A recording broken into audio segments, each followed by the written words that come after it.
सुबह आंख खुलते ही सबसे पहला काम होता है ग्लूकोमीटर उठाना। उंगली चुभती है, मशीन बीप करती है और जब नंबर आता है तो 180, 200, 250 तो पूरा दिन ही खराब हो जाता है। सोचते हैं मैंने तो कल रात खाना भी कम खाया था, फिर भी शुगर हाई कैसे हो गई। अगर ये सीन आपकी सुबह भी रोज की कहानी है तो जान लीजिए इसका रीजन आपका ब्रेकफास्ट नहीं होता, कल रात का डिनर और आपकी कुछ छोटी आदतें होती हैं। चाहे आप दवाई टाइम पे ले रहे हैं, चाहे डाइट भी मेंटेन कर रहे हैं, फिर भी मॉर्निंग शुगर बार बार हाई आ सकती है। आज मैं आपको 5 ऐसे नेचुरल तरीके बताऊंगी जो इस कंफ्यूजन को खत्म करके आपकी मॉर्निंग फास्टिंग शुगर को धीरे धीरे रिवर्स करने में मदद करेंगे। और ये कोई मुश्किल चीजें नहीं है, बस कुछ छोटी छोटी आदतें हैं जो आपके रोज के रूटीन में आसानी से फिट हो जाएंगी। पहला तरीका है डिनर और सोने के टाइम के बीच में गैप रखना। अगर आप डिनर 10:30 बजे कर रहे हैं और 11 बजे सो रहे हैं तो सोते वक्त आपके ब्लड में ग्लूकोज स्टिल हाई रहता है और पूरी रात वो एलिवेटेड ही रह जाता है। ट्राई कीजिए कि 2 से 3 घंटे का गैप रखें डिनर और सोने के बीच। जैसे अगर आप 7:30 या 8 बजे डिनर कर लें और 10:30 या 11 बजे के बीच में सोएं तो इससे बॉडी को पूरा टाइम मिलता है सोने से पहले ग्लूकोज को यूज करने का और सुबह फास्टिंग शुगर बेहतर आती है। एक और चीज जो यहाँ समझनी जरूरी है, रात को सोते वक्त हमारी बॉडी नेचुरली कम एक्टिव होती है, इसीलिए जो ग्लूकोज देर से खाए गए खाने से आता है उसका यूज बहुत स्लो हो जाता है। इसलिए जितना जल्दी डिनर करेंगे उतना ही ज्यादा टाइम बॉडी को मिलेगा उस ग्लूकोज को प्रोसेस करने के लिए और सुबह वो नंबर कम सरप्राइज देगा। जब आप चलते हैं तो मसल्स एक्टिव हो जाते हैं और वो ब्लड से ग्लूकोज को एब्जॉर्ब करते हैं।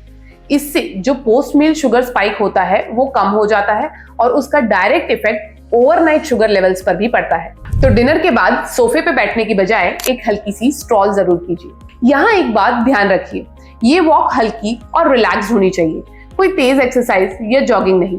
बस घर के आसपास या टेरेस पर आराम से 10 से 15 मिनट चल लेना भी काफी होता है। अगर बाहर नहीं जा सकते तो घर के अंदर ही चक्कर लगाना भी काम कर जाता है। अगर रात का खाना सिर्फ रोटी और चावल है तो सुबह शुगर हाई आएगी ही आएगी। इसलिए तीसरा तरीका है अपने डिनर की प्लेट को सही तरीके से बैलेंस करना। प्लेट मेथड फॉलो कीजिए। आधी प्लेट होनी चाहिए वेजिटेबल और सैलेड की, 1/4 प्लेट प्रोटीन का जैसे कि दाल या पनीर, फिश या चिकन, और बचा हुआ 1/4 प्लेट कार्बोहाइड्रेट का यानी रोटी या चावल। ये इसलिए काम करता है क्योंकि प्रोटीन और फाइबर ग्लूकोज के एब्जॉर्प्शन को स्लो कर देते हैं, जिससे ब्लड में शुगर धीरे धीरे जाता है, अचानक स्पाइक नहीं होता। एक प्रैक्टिकल एग्जांपल लेते हैं। अगर आपके डिनर प्लेट में 1 कटोरी लौकी या भिंडी की सब्जी, थोड़ा सा सैलेड, 1 कटोरी दाल या 1 अंडा और एक छोटी रोटी हो तो ये एकदम आइडियल कॉम्बिनेशन है। इसमें आपको कार्ब्स भी मिल रहे हैं, प्रोटीन भी मिल रहा है और फाइबर भी, जो रात भर शुगर को स्टेबल रखने में मदद करता है। कुछ चीजें हेल्दी लगती हैं लेकिन रात को फास्टिंग शुगर बढ़ा सकती हैं। चौथे तरीके में हम इन्हीं हिडन ट्रिगर्स को अवॉइड करना सीखेंगे। चाय के साथ एक्सेस बिस्किट्स, सोने से पहले मीठा दूध या रात को देर से बड़े पोर्शन में फ्रूट्स, ज्यादा मात्रा में ड्राई फ्रूट्स और डिनर के बाद भी डेजर्ट, इन सब से बचना चाहिए।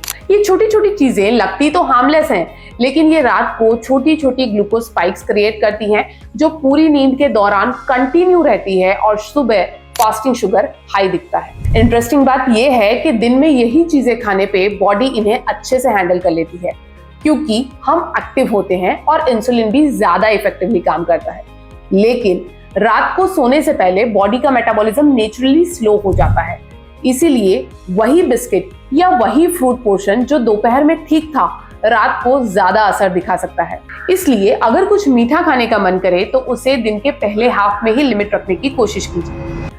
कम नींद सिर्फ थकान नहीं देती, शुगर भी बढ़ा सकती है। 5वां और लास्ट तरीका है अपनी स्लीप टाइमिंग को कंसिस्टेंट रखना। जब नींद पूरी नहीं होती या स्लीप शेड्यूल इरेगुलर होता है तो स्ट्रेस हार्मोन जैसे कि कॉर्टिसोल बढ़ जाता है और कॉर्टिसोल डायरेक्टली ग्लूकोज लेवल को पुश करता है, जिससे मॉर्निंग शुगर हाई आ सकती है। इसलिए रोज एक फिक्स टाइम पे सोना और उठना, ये छोटी सी आदत आपकी फास्टिंग शुगर पर बड़ा फर्क डाल सकती है। एक छोटी सी टिप और, सोने से पहले मोबाइल या टीवी स्क्रीन का यूज कम कर दीजिए। स्क्रीन की ब्लू लाइट दिमाग को जगाए रखती है, जिससे नींद लेट आती है और क्वालिटी भी खराब होती है। कोशिश कीजिए कि सोने से कम 20 से 30 मिनट पहले स्क्रीन्स बंद कर दें ताकि नींद और डीप और कंसिस्टेंट हो और उसका पॉजिटिव इफेक्ट आपकी मॉर्निंग ब्लड शुगर पर देखने मिलेगा। अब सबसे कॉमन सवाल जो मुझसे पूछा जाता है, डॉक्टर ये सब फॉलो करने से कितने दिन में फर्क दिखेगा? दोस्तों, हर बॉडी अलग तरीके से रिएक्ट करती है, इसलिए एक एग्जैक्ट नंबर देना मुश्किल है। लेकिन अगर आप ये 5 तरीके कंसिस्टेंटली फॉलो करते हैं तो ज्यादातर लोगों को 1 से 2 हफ्तों के अंदर ही अपनी मॉर्निंग फास्टिंग शुगर में इंप्रूवमेंट देखना शुरू हो जाता है। शुरुआत में हर दिन अपनी शुगर नोट कीजिए ताकि आपको पता चले कि कौन सी आदत आपके लिए सबसे ज्यादा असरदार है। और अगर 2 से 3 हफ्तों के बाद भी फर्क नहीं दिख रहा है तो अपने डॉक्टर से जरूर डिस्कस कीजिए, क्योंकि हर केस अलग होता है और कभी कभी मेडिकेशन या दूसरी वजह भी इन्वॉल्व हो सकती है। तो दोस्तों, ये थे 5 सिंपल तरीके। डिनर का टाइम, डिनर के बाद walk, balance dinner plate, hidden night time triggers से बचना और अच्छी नींद जो आपकी मॉर्निंग हाई शुगर को नेचुरली रिवर्स करने में मदद कर सकते हैं। इनमें से एक भी हैबिट आज रात से ट्राई कीजिए और कमेंट में बताइए कि आपकी सुबह की मॉर्निंग शुगर में कितना फर्क पड़ा है।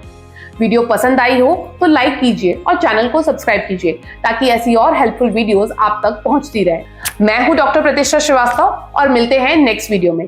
Till then, stay happy, stay healthy and take good care of yourself.